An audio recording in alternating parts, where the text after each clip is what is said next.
Hello guys, welcome back to my YouTube channel Standout Classes. So today I'm going to start last topic हमारा chapter 2 Principles Management का, that is Techniques of Scientific Management. Obviously बात है, हमें Principles of Scientific Management किसने दिए थे? Taylor ने दिए थे.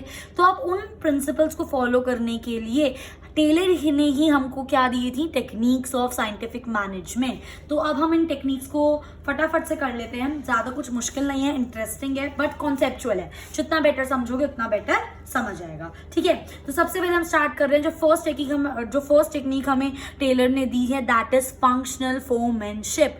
होता क्या है ये फंक्शनल फोरमैनशिप? अभी हम पढ़ेंगे उसको. उससे पहले एक चीज याद रखो, फोरमैनशिप मीन्स फोरमैन्स. फोरमैन्स कौन होते हैं गाइस? फोरमैन्स होते हैं आपके सुपरवाइजर्स. ये मैं आपको क्यों बता रही हूँ? जब मैंने आपको वो बताया था व्हाट वाज दैट, जब मैंने आपको बताया था लेवल्स ऑफ मैनेजमेंट. यस, जब मैंने आपको लेवल्स ऑफ मैनेजमेंट बताया था, 3 लेवल्स ऑफ होते हैं. एक होता है टॉप, एक होता है मिडिल और एक होता है ऑपरेशनल लेवल. तो इस ऑपरेशनल लेवल में कौन होते थे? सुपरवाइजर्स ही तो होते थे. और ऑपरेशनल लेवल के जो मैनेजर्स मतलब सुपरवाइजर्स, वो इंपॉर्टेंट क्यों होते थे? क्योंकि यही ऐसे सुपरवाइजर्स होते थे जिनका डायरेक्ट लिंक होता था किसके साथ? वर्कर्स के साथ. ये हमने चैप्टर 1 में मैंने आपको ये चीज डिटेल में बताई थी. ठीक है, तो वही चीज हम थोड़ा सा यहाँ पर यूज करेंगे, तो ध्यान से समझेंगे. ठीक है ना. इन फैक्ट्री सिस्टम, ऑब्वियसली बात है, टेलर की बात कर रहे हैं तो हम फैक्ट्री सिस्टम से रिलेटेड ही बात करेंगे. सो इन फैक्ट्री सिस्टम, फोरमैन्स आर हुम? Foremen are the supervisors. So supervisors कौन होते हैं guys? Supervisors are basically operational level पे जो आपके managers होते हैं. ठीक है, so foremen are the supervisors who are in direct contact with the workers.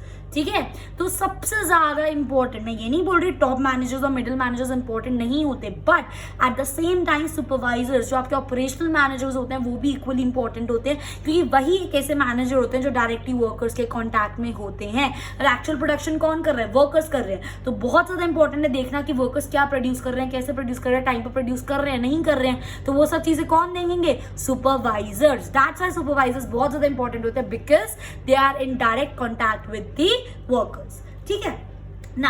अब टेलर बोलता है, Taylor wanted to improve the foreman's. वो चाहता है कि ये जो सुपरवाइजर्स होते हैं वो थोड़े इम्प्रूव हो in terms of skills, in terms of knowledge, in terms of management. Taylor ये चाहता था. ठीक है, so he identified good qualities of the supervisor. इसलिए उसने बोला कि अगर एक सुपरवाइजर कम, क्योंकि उसका मेन मोटिव क्या था, उसको ये लगता था कि अगर हम सुपरवाइजर्स को इम्प्रूव कर देंगे तो ऑटोमेटिकली जो हमारी फैक्ट्री की प्रोडक्शन है वो बेटर हो जाएगी, क्योंकि सुपरवाइजर्स डायरेक्टली वर्कर्स को इंस्ट्रक्ट करेंगे, गाइड करेंगे, हेल्प करेंगे चीजों को अच्छे से करने में, चीजों को टाइम में प्रोड्यूस करने में. तो अगर मैं एक अच्छा सुपरवाइजर बिल्ड कर दूंगा तो मेरा काम ऑटोमेटिकली बेटर हो जाएगा. टेलर ये सोच रहा था, तो उसी के लिए उसने कुछ गुड क्वालिटीज जॉट डाउन करी, कुछ गुड क्वालिटीज आइडेंटिफाई करी जो एक सुपरवाइजर में होनी चाहिए. ठीक है, so functional foremanship basically is an extension of principle division of work. जो हमारा प्रिंसिपल था ना, डिवीजन ऑफ वर्क, की काम को डिवाइड कर दो, है ना. तो फंक्शनल फोरमैनशिप उसी प्रिंसिपल का क्या है? एक्सटेंशन है. क्लियर, याद रखना. So functional foremanship is extension of principle कौन सा? Division of work and specialisation to the shop floor. Shop floor मतलब बेस लेवल पे हमें काम को डिवाइड करना है और स्पेशलाइज करना है. टेलर ऐसा चाहता था. ठीक है, अब ऐसा करने के लिए टेलर ने क्या निकाला? टू प्रॉम्प्ट हिज सजेशन, मतलब उसको ये चीज जो वो चाहता था ऐसा हो, उसके लिए उसने क्या करा? He made up a concept of functional foremanship through 8 person. ठीक है, ये क्या होता है अभी आपके साथ डिस्कस करूंगी मैं. ठीक है, पहले ये पढ़ती हूँ फिर इस पर आऊंगी वापस. तो जो फोरमैन्स होते हैं, दैट मीन्स जो सुपरवाइजर्स होते हैं, वो इंटेलिजेंट होने चाहिए टेलर के हिसाब से, वो एजुकेटेड होने चाहिए, वो टैक्ट होने चाहिए, क्विक होने चाहिए. Great that is tact means quick होने चाहिए, ग्रेट मीन्स शार्प होने चाहिए वो. ठीक है, जजमेंटल होने चाहिए, उनको एनालाइज करने आने चाहिए चीजें, उनके पास स्पेशल नॉलेज होनी चाहिए चीजों को लेकर. अब आप मुझे क्या एक बात बताओ, क्या एक बंदे के अंदर ये सब कुछ हो सकता है? 1-2 करोड़ में 1 या 2 ही लोग ऐसे होंगे जिनमें ये सब कुछ हो सकता है. ठीक है, तो टेलर के हिसाब से ये सारी क्वालिटीज एक बंदे में नहीं हो सकती. All these can't be there in a single person. इसलिए ही प्रपोज 8 स्पेशलिस्ट. यहाँ की बात आ गई ना कि उसने बोला कि मैं जो फंक्शनल फोरमैनशिप है वो 8 लोगों के साथ बनाऊंगा. ठीक है, इसलिए उसने क्या करा एक पूरा सिस्टम प्रपोज करा जिसमें 8 स्पेशलिस्ट उसने रखे और उन 8 लोगों को, उन 8 स्पेशलिस्ट को उसने जिसमें वो एक्सपर्ट थे, 8 लोग जिन जिन एरियाज में एक्सपर्ट थे उन्होंने एरियाज का उसने उनको क्या दिया, काम दिया, जिससे जो भी काम हो रहा है वो बिल्कुल बेटर तरीके से हो बेस लेवल पर। आ रही है मेरी बात समझ? देखो मैं और आपको बेटर तरीके से समझाती हूँ। ये मेरे हैं फैक्ट्री मैनेजर्स, ठीक है।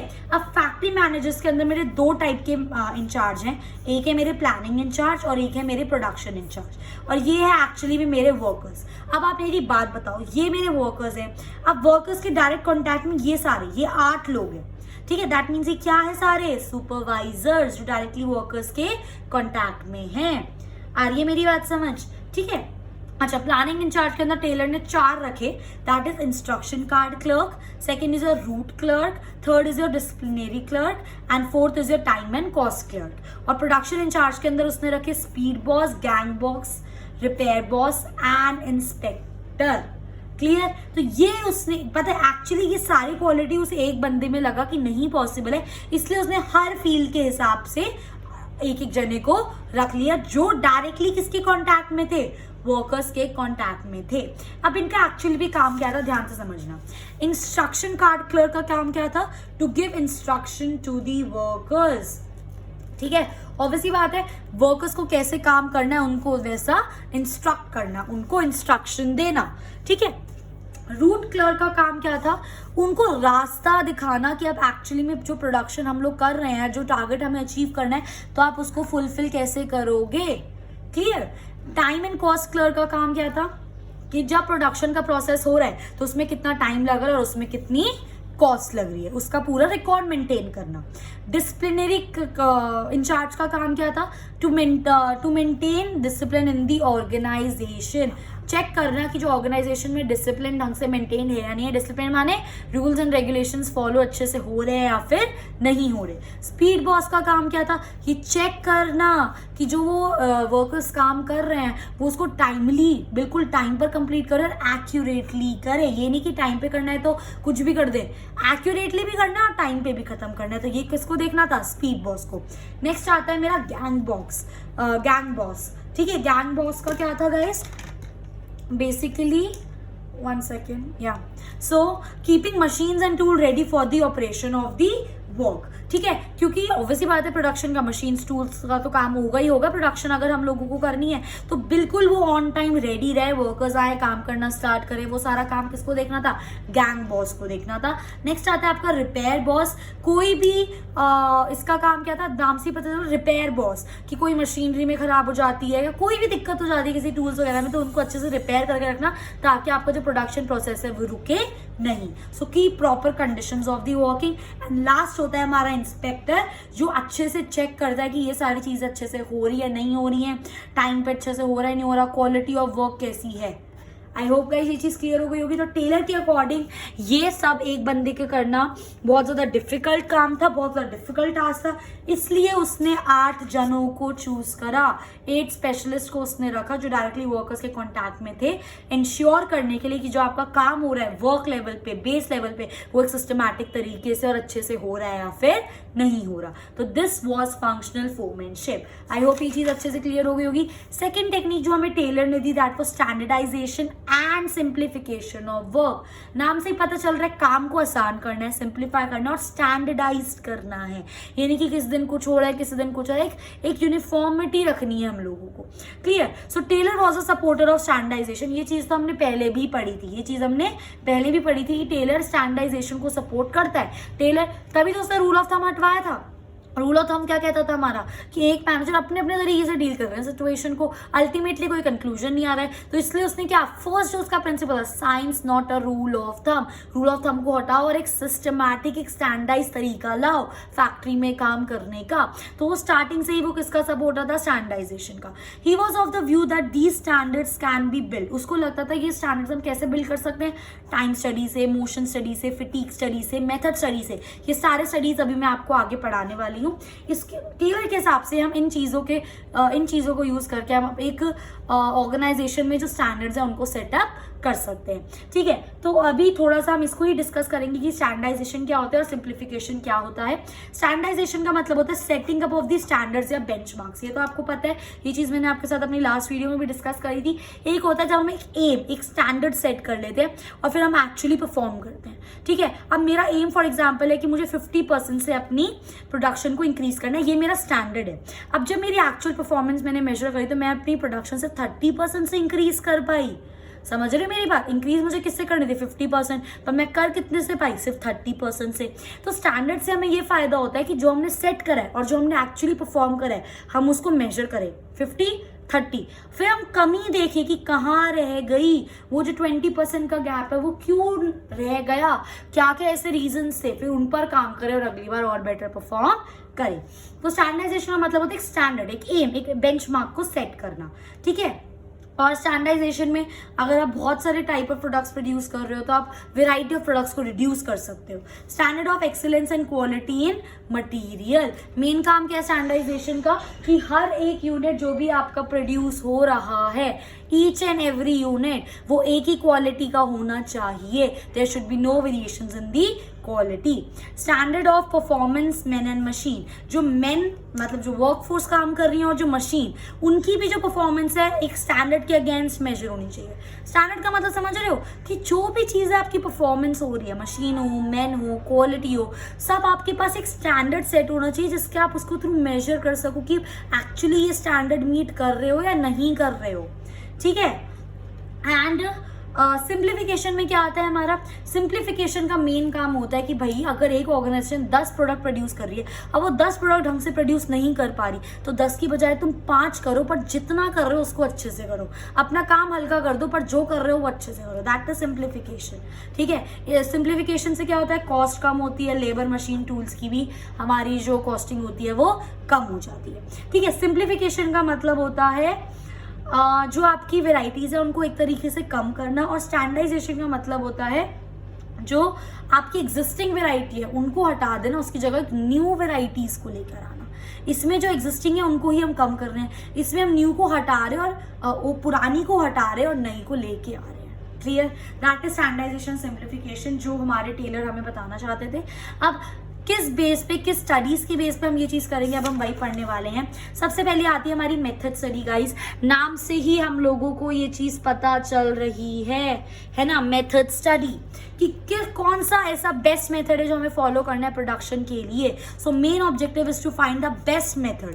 अंडर मेथड स्टडी उस पर्टिकुलर जॉब को करने के लिए हम बेस्ट मेथड ढूंढ रहे हैं। ठीक है, there are many best methods, right? बहुत सारे बेस्ट मेथड्स हो सकते हैं जिसके थ्रू आप कर सकते हो। ठीक है, और बेस्ट मेथड किस में?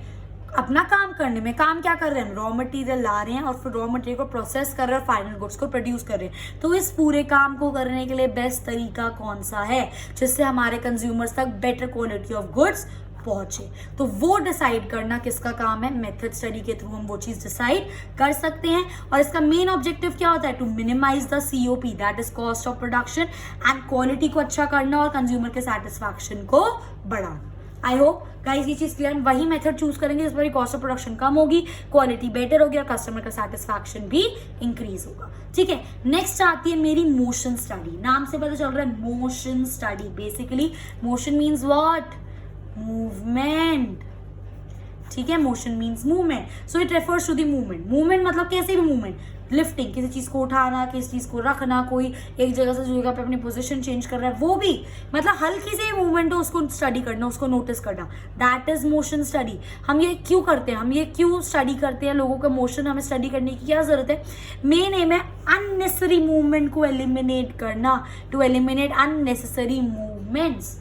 अननेसेसरी मूवमेंट को एलिमिनेट करने के लिए हमें पहले पढ़ना तो पड़ेगा कि क्या क्या मूवमेंट्स हो रही हैं जो इसमें से अननेसेसरी है, उनको हम हटा सकें। इसलिए हम मोशन स्टडी पढ़ते हैं, so that work is completed on time. इसके लिए हम क्या यूज कर सकते हैं? स्टॉप वॉचेस यूज कर सकते हैं, various other symbols can be used for this study. Okay guys, next is your time study, कि एक जॉब को कंप्लीट होने में कितना टाइम लग रहा है। वो हमें क्या बताता है, time study. So determines a standard time कि अगर मुझे 10 यूनिट प्रोड्यूस करना है तो उसके अंदर मुझे 1 घंटा लगेगा। 10 यूनिट में 1 घंटे से ज़्यादा नहीं सकता, ये मेरा स्टैंडर्ड टाइम है। मैंने सेट कर दिया कि 10 यूनिट प्रोड्यूस करना है तो उसके अंदर 1 घंटा लगेगा टू कंप्लीट द जॉब, ठीक है। तो स्टैंडर्ड टाइम इज, और स्टैंडर्ड टाइम किस पर डिपेंड कर रहा है, वॉल्यूम, कि कितना हमें प्रोड्यूस करना है, ठीक है, volume and frequency of the task. For example अगर मैं आपको बोलूँ कि मैंने अभी क्या बोला कि 10 यूनिट प्रोड्यूस करने तो 1 घंटा, मैं बोलूँ अगर मुझे 20 यूनिट प्रोड्यूस करने तो 2 घंटे लगेंगे। तो मैं स्टैंडर्ड टाइम किसके बेस पे सेलेक्ट कर रही हूँ कि कितना मुझे प्रोड्यूस करना है या कितनी बार मुझे वो चीज़ प्रोड्यूस करनी है, उसके बेस पे हम एक स्टैंडर्ड टाइम डिसाइड करते हैं। अब आप ये तो नहीं बोल सकते 10 यूनिट भी आप मुझे 1 घंटे बना के दो, 100 यूनिट भी आप मुझे 1 घंटे बना के दो, this is not possible. So main objective क्या होता है टाइम स्टडी का, to determine number of workers, कि अगर मुझे ये काम कंप्लीट करवाना है, फॉर एग्जाम्पल अगर मुझे 100 यूनिट बनवाने हैं, मुझे 100 यूनिट बनवाने हैं, वो भी 1 घंटे में, और मुझको पता है अगर मुझे 100 यूनिट बनवाने हैं 1 घंटे में, और मुझको पता है कि 10 यूनिट बनने में कितने मिनट लगते हैं, 10 यूनिट बनने में 6 मिनट लग रहे हैं, ठीक है। अब 10 यूनिट बनने में 6 मिनट लग रहे हैं, तो भाई 100 यूनिट बनने में कितने लगेंगे, 100 यूनिट बनने में कितने लगेंगे, 1 सेकेंड, कुछ गड़बड़ हो गई है, देखो ना, 100 यूनिट मुझे प्रोड्यूस करने 1 घंटे में, ठीक है, मतलब 60 मिनट में मुझे 100 यूनिट प्रोड्यूस करने हैं, और मुझको पता है कि मैं जो 10 यूनिट है वो कितने में, बिल्कुल सही था, मैं 10 यूनिट कितने मिनट में प्रोड्यूस कर रही हूँ, 6 मिनट में, तो मैं 100 यूनिट कितने में प्रोड्यूस कर दूंगी, 60 मिनट में। समझ आई मेरी बात। और एक लेबर सिर्फ 10 यूनिट प्रोड्यूस कर पा रहा है, तो मुझे कितने लेबर की जरूरत पड़ेगी, 10 लेबर की मुझे जरूरत पड़ेगी ताकि मैं 100 यूनिट प्रोड्यूस करूँ 1 घंटे में। तो ये कैलकुलेशन मैंने कैसे करी, टाइम स्टडी के बेस पे ही तो करी कि कितना यूनिट एक जना प्रोड्यूस कर पा रहा है कितनी देर में, उसके हिसाब से मैंने उतने लोगों को लगा दिया काम पर, ठीक है। तो ये स्टडी मुझे हेल्प करती है वर्कर्स को एम्प्लॉय करने में, ठीक है, ताकि सूटेबल टाइम में मेरा काम कंप्लीट हो सके, and frame suitable time incentive and determine labours cost, कि एक्चुअल में जो काम करेंगे उनको कितना इंसेंटिव देना चाहिए, उनकी कितनी वेजेस होनी चाहिए, वो भी अकॉर्डिंग टू द टाइम हम डिसाइड कर सकते हैं। Clear guys, so this was all about time study. Next is your फिटीग study. फिटीग means tiredness. Obviously बात है, कोई भी लेबर आपके यहाँ पर काम कर रहा है, ठीक है, थकेगा तो, भाई इंसान है, थकते तो सब है, ठीक है। वो person is bound to feel tired physically and mentally, हो सकता है वो, because if he or she does not take rest while working, और काम करते टाइम वो रेस्ट नहीं लेंगे, ठीक है, मतलब कोई लंच ब्रेक या 10-15 मिनट के ब्रेक्स नहीं होंगे तो वो थक जाएंगे, ऑब्वियसली बात है। So rest interval will help the workers to regain the energy. तो बीच बीच में जब कोई लेबर काम कर रही है तो आधे घंटे का ब्रेक होना चाहिए पूरे काम के टाइम पर, और बीच में मे बी 10 मिनट का और अलग से ब्रेक होना चाहिए। तो ब्रेक से क्या होता है, they will get their energy back. So फिटीग study में हम ये डिटरमाइन करने की कोशिश करते हैं कि एक काम को करने के लिए हमें कितने इंटरवल्स की जरूरत है। कौन सा interval, free time intervals, relaxing intervals, ठीक है। सो डिटरमाइन द फ्रीक्वेंसी, फ्रीक्वेंसी मतलब नंबर, कि कितनी बार मुझे एक रेस्ट इंटरवल देने की जरूरत है। फॉर एग्जाम्पल 9 से 5 लोग मेरे यहाँ पे काम करने आए हैं फैक्ट्री के अंदर, ठीक है, तो मैंने फिटीग स्टडी के अंदर आइडेंटिफाई करा कि मेरे को 2 इंटरवल लोगों को देने की जरूरत है ताकि वो थके ना और ढंग से काम कर सके। तो ये चीज मेरे को कैसे पता चली, फिटीग स्टडी से, ठीक है। फिटीग मीन्स टायर्डनेस, थकावट, किस किस वजह से हो सकती है, लॉन्ग वर्किंग आवर्स, ज्यादा टाइम काम करे तो वो थक सकते हैं, डूइंग अनसूटेबल वर्क, जो वो नहीं कर पा रहे तब भी हम उनसे वो काम कर रहे तो वो थकेंगे, having bad relations we can say, ठीक है, uncordial relations, मतलब वो कोऑर्डिनेट नहीं कर रहे हैं लोग एक दूसरे के साथ, अच्छे रिलेशन नहीं है, तो जिसकी वजह से ऑब्वियसली बात है कोई थक ही जाता है। यहाँ पे फिजिकली थकान की बात भी हो रही है और मेंटली भी हो रही है, तो दोनों ध्यान रखना, ठीक है। एंड लास्ट चीज जो हमें टेलर ने बताई, that was differential piece weight system. ये चीज मैंने आपके साथ लास्ट क्लास में बिल्कुल डिटेल में डिस्कस करी थी कि जब टेलर ने ये चीज़ क्यों इंट्रोड्यूस करी। टेलर ने बोला कि यार देखो, मेरी फॉर एग्जांपल मेरी फैक्ट्री में ना 10 वर्कर्स आ रहे हैं, ठीक है, 10 वर्कर्स आ रहे हैं। अब इन फैक्ट्री में वो 10 वर्कर्स 8 घंटे काम कर रहे हैं, ठीक है। अब मैं सबको एक दिन के 1000 रुपए दे रहा हूँ, सबको मैं एक दिन के 1000 रुपए दे रहा हूँ, पर उन 10 वर्कर्स में से 4 वर्कर्स ऐसे हैं जो 50 यूनिट प्रोड्यूस कर रहे हैं एक दिन में, और बाकी की 6 वर्कर्स ऐसे हैं जो 70 यूनिट्स प्रोड्यूस कर रहे हैं एक दिन में। भाई ये तो कितनी नाइंसाफी है। 10 वर्कर्स आ रहे हैं मेरे पास, इसमें से सारे के सारे 8 घंटे काम कर रहे हैं, सबको सेम रेस्ट मिल रहा है, सबको सेम सैलरी मिल रही है, पर उनमें से 4 ऐसे हैं जो सिर्फ 50 यूनिट प्रोड्यूस कर रहे हैं और 6 ऐसे हैं जो 70 यूनिट प्रोड्यूस कर रहे हैं, तो कायदे से इनको ज़्यादा मिलना चाहिए। तो इसी चीज़ को to differentiate between efficient and inefficient workers, उसने क्या निकाला, डिफरेंशियल पीस वेज सिस्टम निकाला। आई मेरी बात समझ, ठीक है। तो डिफरेंशियल पीस वेज सिस्टम उन लोगों ने निकाला और टेलर ने निकाला। उसने उसमें बोला कि भाई वर्कर्स आ रहे हो, तुम कितनी ही देर मेरे यहाँ पे काम करो, पर तुम जितना प्रोड्यूस करोगे एक दिन में, मैं तुमको उस पीस हर एक यूनिट के हिसाब से पैसे दूंगा। तो इससे it will be fair for all the workers. जो जितना प्रोड्यूस करेगा उसको उतने पैसे मिलेंगे, प्लस जो एक वर्कर्स होंगे वो मोटिवेटेड भी रहेंगे। आज हम जितना ज़्यादा प्रोड्यूस करेंगे उतना ज़्यादा पैसे अपने घर लेकर जा पाएंगे। और इसी में वो एक स्टैंडर्ड भी सेट कर देता था। उसने सेट कर दिया कि एक दिन में 100 यूनिट। उसने बोला कि जो 100 यूनिट से कम या 100 यूनिट बनाएगा उसको तो मैं 1000 रुपये दूंगा, ठीक है। और जो 100 यूनिट से ज़्यादा बनाएगा उसको मैं 1 यूनिट एक्स्ट्रा देने लग जाऊंगा ना। जो 101 यूनिट, 102 यूनिट, 103 यूनिट, जो भी मेरे 100 यूनिट से ज़्यादा बनाएगा, ठीक है, जो भी मेरे 100 यूनिट, मैं उसको हर एक यूनिट के हिसाब से फिर एक्स्ट्रा पैसे दूंगा। तो एक तरह से लेबर्स क्या है, मोटिवेटेड भी है। आई मेरी बात समझ। So he wanted to differentiate between efficient and inefficient workers. He wanted to reward जो एफिशिएंट वर्कर्स जो एक्स्ट्रा काम कर रहे थे उसी टाइम में, वो उनको ज़्यादा बेटर रिवॉर्ड्स देना चाहता था, जिसकी वजह से सो ही इंट्रोड्यूस डिफरेंट रेट ऑफ, उसने वेज पेमेंट का निकाला सिस्टम कि जो जितना यूनिट प्रोड्यूस करेगा उस हिसाब से मैं उसको पैसे दूंगा। जिसके लिए उसने क्या सेट कर दिया, स्टैंडर्ड। जैसे कि मैंने अभी आपको एग्जांपल दिया 100 यूनिट का। आई होप गाइज ये चीज़ मेरी क्लियर हो गई होगी। एंड एक बहुत छोटा सा टॉपिक था इसके अंदर विच वॉज मेंटल रेवोल्यूशन, और मैंने वो जानबूझकर इसके अंदर नहीं लिखा, intentionally I didn't include in my today's lecture, because वो मैं आपके साथ अपनी लास्ट वीडियो में डिटेल में डिस्कस कर चुकी हूँ। So with this we have completed our chapter 2, that is principles of management, and I hope you liked my video. If you liked my video, please do like, share and subscribe, and if you have any doubts you can comment and ask me. Thanks for watching.